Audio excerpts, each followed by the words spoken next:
ಓಂ ಶಾಂತಿ. ನಾನು ಆತ್ಮ ಬ್ರಹ್ಮ ತಂದೆಯ ಸಮಾನ ಸಂಪೂರ್ಣ ಆಗಿದ್ದೇನೆ. ಕರ್ಮಾತೀತ ಆಗಿದ್ದೇನೆ.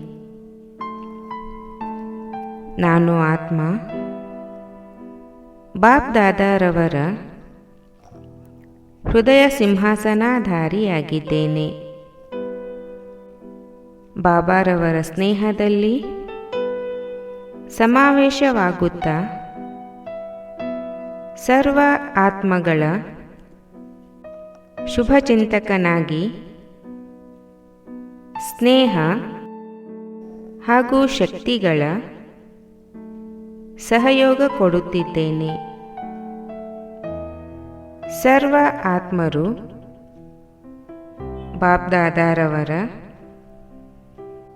ಸಮೀಪತೆ ಹಾಗೂ ಭರ್ಪೂರತೆಯ ಅನುಭವ ಮಾಡುತ್ತಿದ್ದಾರೆ. ನಾನು ಆತ್ಮ ಬ್ರಹ್ಮ ತಂದೆಯ ಸಮಾನ ಸಂಪೂರ್ಣ ಆಗಿದ್ದೇನೆ. ಕರ್ಮಾತೀತ ಆಗಿದ್ದೇನೆ. ಓಂ ಶಾಂತಿ.